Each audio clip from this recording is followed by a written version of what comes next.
Yes, should we take a look? You can feel the good vibes from just looking at these. There were times during the past 2 years when I too felt bewildered and troubled.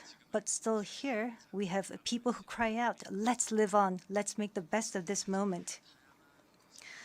Because we can't stand still when we are in the ideal time of our lives to take on new challenges.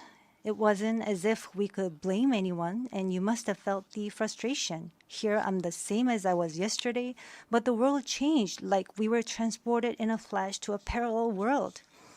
I was saddened to hear that entrance and graduation ceremonies had to be canceled. These are moments in life you want to celebrate, and missing out on them must have been upsetting.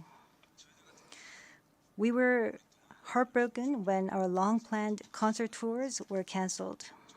And for a while, we yearned for the moments we wanted to make complete.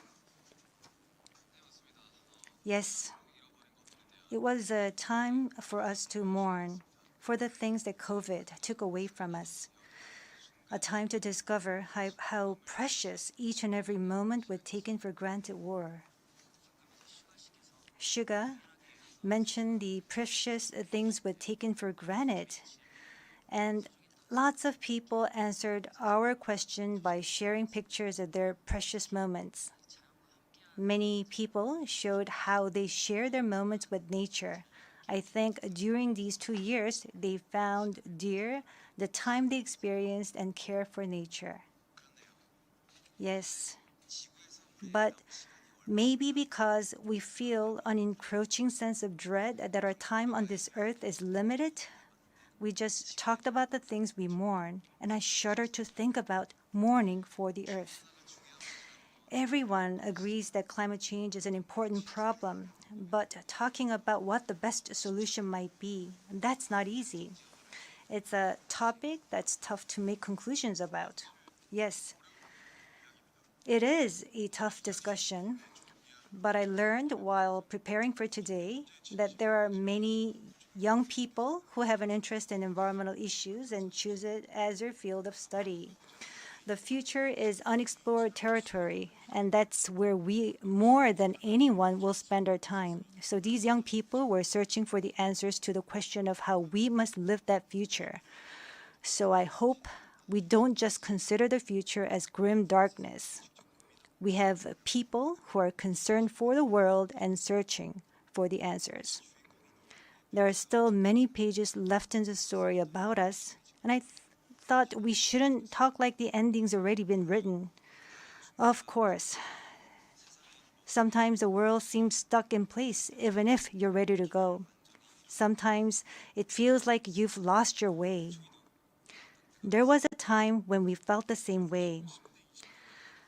I've heard that people in their teens and 20s today are being referred to as COVID's lost generation, that they've lost their way at a time when they need the most diverse opportunities and must try new things. But I think it's a stretch to say they're lost just because the paths they tread can't be seen by grown-up eyes.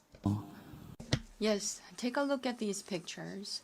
Here we have many who are trying hard to continue their friendships online in new ways, start learning new things, live healthier lives. I'm sorry, excuse me. 네, 새롭게 공부를 시작하고 더 Yes, these kids are trying to learn new things and trying to figure new things out. They don't look lost. They look like they are finding new courage and taking on new challenges. I think that's why instead of the lost generation, a more appropriate name would be the welcome generation. Because instead of fearing change, this generation says welcome and keeps forging ahead. That's right. If we believe in possibilities and hope, even when the unexpected happens, we will not lose our way, but discover new ones. There will be choices we make that may not be perfect, but that does not mean there will be nothing we can do. That's what I think. What is important are the choices we make when we're faced with change, right? Some of you heard the news that we're coming to the UN, and a lot of you were wondering whether we have been vaccinated. And I'll take this opportunity to say yes. All 7 of us, of course, we received vaccinations. The vaccination was a sort of ticket to meeting our fans waiting for us and to being able to stand here before you today.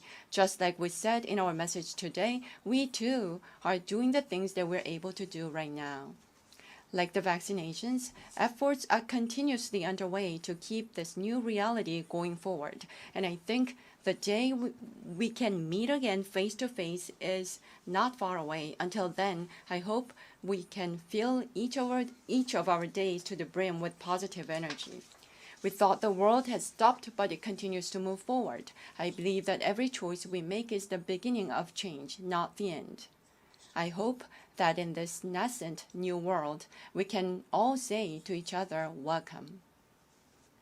And now, as we look forward to this future, the permission to dance is our message of welcome that we want to share with everyone today.